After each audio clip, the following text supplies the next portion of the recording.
صرف ٹیکنالوجی نہیں بلکہ میسو انفراسٹرکچرل چیلنج بھی ہے. اسی لیے ایلان مسک نے اس کانسیپٹ کو اوپن سورس کر دیا تاکہ دنیا بھر کی کمپنیز اور ریسرچرز اس پر کام کر سکیں اور خود اس کی اپنی توجہ دوسری ٹیکنالوجیز کی طرف مرکوز ہو گئی. اسی طرح انڈیا نے اپنے لونر مشنز چندریان کے ذریعے چاند کے ساؤتھ پول پر سافٹ لینڈنگ کر کے دنیا کو حیران کر دیا، کیونکہ یہ وہی علاقہ ہے جہاں واٹر آئس کی موجودگی کے امکانات سب سے زیادہ ہیں. چندریان مشنز کا بنیادی مقصد صرف لینڈنگ نہیں بلکہ mineral detection, surface composition analysis اور مستقبل کے ہیومن مشنز کے لیے ڈیٹا کلیکشن ہے. اور اگر ہم بجٹ کی بات کریں تو چندریان 3 تقریباً $75 ملین کے ساتھ نسبتاً کم قیمت میں مکمل کیا گیا، جس سے یہ دنیا کا سب سے بہتر کاسٹ ایفیشینٹ لونر مشن بن گیا. آگے بڑھتے ہوئے انڈیا چندریان 4 اور فیوچر لونر مشنز کے ذریعے سیمپل ریٹرن مشنز اور لانگ ٹرم ایکسپلوریشن اسٹریٹجی پر کام کر رہا ہے، جس سے یہ ظاہر ہوتا ہے کہ انڈیا کا اسپیس پروگرام صرف ایکسپیریمنٹس تک محدود نہیں بلکہ ایک لانگ ٹرم لونر پریزنس کو انشور کرنے کی اسٹریٹجی ہے.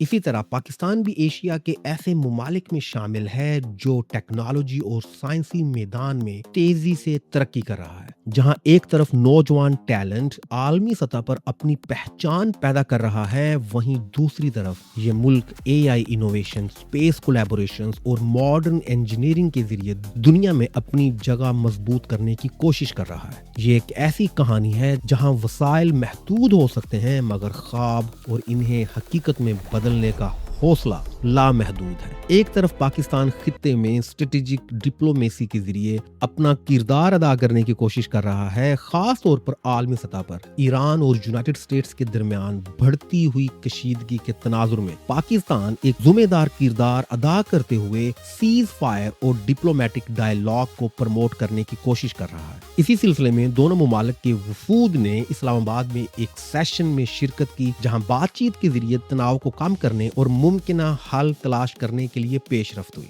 جو کہ عالمی سفارتی منظرنامے پر پاکستان کی پہچان کو بہتر بنا رہا ہے. وہیں دوسری طرف اس کی اصل طاقت young talent based ecosystem ہے. اسی ٹیلنٹ کی ایک واضح مثال پاکستان کے شہر کراچی سے تعلق رکھنے والے 26 سالہ نوجوان محمد صالح کی ہے، جس نے میساچوسٹس انسٹیٹیوٹ آف ٹیکنالوجی جیسے عالمی ادارے سے وابستہ ہو کر AI پاورڈ ڈیولپمنٹ ٹولز میں اپنی پہچان پیدا کی. کرزر نامی AI کوڈ ایڈیٹر ایک ایسا AI انٹیگریٹڈ ڈیولپمنٹ سسٹم ہے جہاں ڈیولپر نیچرل لینگویج میں ایجنٹس کو انسٹرکشنز دے کر ملٹیپل ٹاسک کو پیرالل فارم میں مینج کر سکتا ہے. اس میں بلٹ ان براؤزر موجود ہے جو ویب ایلیمنٹس کو ڈائریکٹلی انسپیکٹ اور موڈیفائی کرنے کا آپشن دیتا ہے. ایک ایسا ایڈوانسڈ ڈیزائن ٹول جو HTML اور SVG اسٹرکچرز کو اینالائز کر کے ریئل ٹائم چینجز اپلائی کر سکتا ہے، اور ایک آپٹیمائزڈ ٹرمینل سسٹم جو ڈیولپمنٹ ورک فلو کو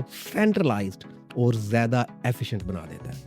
سب سے اہم فیچر اس کا ملٹی ایجنٹ آرکیٹیکچر ہے، جہاں ایک ہی وقت میں کئی AI ایجنٹس مختلف ٹاسکس ایگزیکیوٹ کر سکتے ہیں اور ڈیولپر انہیں ایک جگہ سے مانیٹر اور کنٹرول کر سکتا ہے. اگرچہ اس طرح کے سسٹمز کی کاسٹ بہت زیادہ ہوتی ہے اور یہ ایکسٹرنل AI ماڈلز پر ڈیپینڈنٹ ہوتے ہیں، لیکن اس سے فیوچر ڈیولپمنٹ کا وہ راستہ کھلا ہے جہاں آٹومیشن، سپیڈ اور انٹیلیجنس ایک ساتھ مل کر کام کریں گے. ایلان مسک نے مبینہ طور پر کرزر جیسے AI کوڈ ایڈیٹر کو $60 بلین میں خریدنے کی پیشکش بھی کی ہے. اور اگر ہم اس کی لاجک کو سمجھیں تو یہ صرف ایک سافٹ ویئر کو خریدنے کی بات نہیں بلکہ اس مستقبل کو اون کرنے کی کوشش ہے جہاں کوڈنگ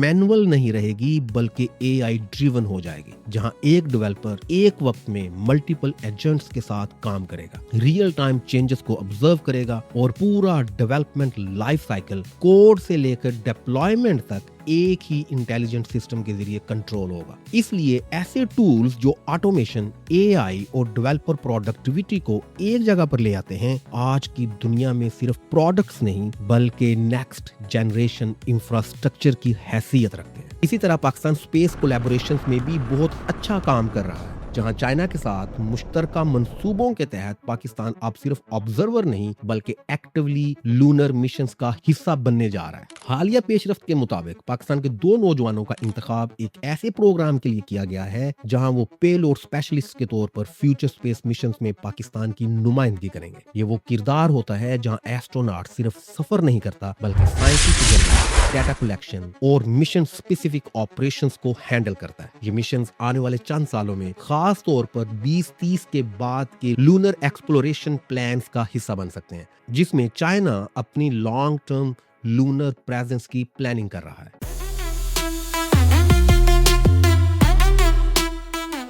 اب اگر ہم چائنا کی بات کریں تو یہ صرف ایک رائزنگ اکانومی نہیں بلکہ ایک engineering driven innovation ecosystem میں تبدیل ہو چکا ہے۔ چائنا کا اسپیس پروگرام اس کی سب سے بڑی مثال ہے۔ چانگ ای لونر مشنز کے تحت چائنا نہ صرف کامیابی سے متعدد لونر مشنز بھیج چکا ہے بلکہ چانگ ای 6 چاند کی فار سائڈ سے سیمپلز لانے والا دنیا کا پہلا مشن بھی بن چکا ہے۔ اس مشن میں robotic drilling, autonomous landing systems اور اسینٹ وہیکل ٹیکنالوجی استعمال کی گئی، جہاں لونر سرفس سے سیمپلز کلیکٹ کر کے انہیں آربٹ میں موجود ماڈیول کے ساتھ ڈاک کیا گیا اور پھر ہائی پریسیجن ری انٹری کیپسول کے ذریعے زمین پر واپس لایا گیا۔ اور اب 2026 کے بعد کے مشنز میں چائنا کی پلاننگ صرف ایکسپلوریشن تک محدود نہیں بلکہ ایک مکمل لونر بیسڈ انفراسٹرکچر ڈیولپ کرنے کی طرف جا رہی ہے، جس میں ان سیٹو ریسورس یوٹیلائزیشن یعنی چاند کی سرفس سے ہی ریسورسز جیسے کہ واٹر آئس اور ریگولیت کو استعمال کر کے فیول اور کنسٹرکشن مٹیریلز کا حصول ممکن ہے، اور آٹونومس روبوٹک کنسٹرکشن سسٹمز اور long duration life support engineering جیسے ایڈوانسڈ کانسیپٹس شامل ہیں۔ یہ تمام پیش رفت اس بات کی نشاندہی کرتی ہے کہ چائنا اب صرف مشنز نہیں بھیج رہا بلکہ ایک سسٹینیبل ہیومن پریزنس بیانڈ ارتھ کی بنیاد رکھ رہا ہے، جس سے اسے ایک نئی اسپیس ریس میں مضبوط لیڈنگ پوزیشن بھی حاصل ہوئی ہے۔ زمین پر اس کی انجینئرنگ کیپیبلٹی کا اندازہ 3 گارجس ڈیم جیسے ہائیڈرو الیکٹرک پروجیکٹ سے لگایا جا سکتا ہے، جو دنیا کا سب سے بڑا ہائیڈرو الیکٹرک پاور اسٹیشن ہے۔ یہ صرف ایک ڈیم نہیں بلکہ ایک کمپلیکس انٹیگریٹڈ انرجی سسٹم ہے جہاں تقریباً 22,500 میگا واٹ سے زائد بجلی پیدا کرنے کے لیے 32 بڑے ٹربائن جنریٹر یونٹس استعمال کیے جا رہے ہیں۔ اس پورے سسٹم کو مینج کرنے کے لیے SCADA supervisory control and data acquisition systems استعمال ہوتے ہیں جو ریئل ٹائم میں ٹربائن ایفیشنسی، واٹر فلو اور گرڈ ڈیمانڈ کو مانیٹر اور کنٹرول کرتے ہیں۔ ساتھ ہی ساتھ ڈیم میں integrated seismic monitoring network نصب ہیں جو زمین کی ہلکی سے ہلکی موومنٹ کو ڈیٹیکٹ کر کے اسٹرکچرل سیفٹی کو انشور کرتے ہیں، اور اے آئی بیسڈ پریڈکٹیو الگوریدمز کے ذریعے فلڈ کنٹرول، واٹر ڈسچارج اور پاور ڈسٹریبیوشن کو ڈائنامکلی آپٹیمائز کیا جاتا ہے، یہاں تک کہ سیڈیمنٹ مینجمنٹ اور اسٹرکچرل اسٹریس انالیسس کے ذریعے کمپیوٹیشنل فلوئڈ ڈائنامکس اور فائنائٹ ایلیمنٹ ماڈلنگ جیسے ایڈوانسڈ انجینئرنگ ٹولز بھی استعمال کیے جا رہے ہیں۔ اسی کے ساتھ ساتھ چائنا نے R&D اور میسو انویسٹمنٹس کر کے خود کو ریئل ٹائم ڈیٹا پروسیسنگ اور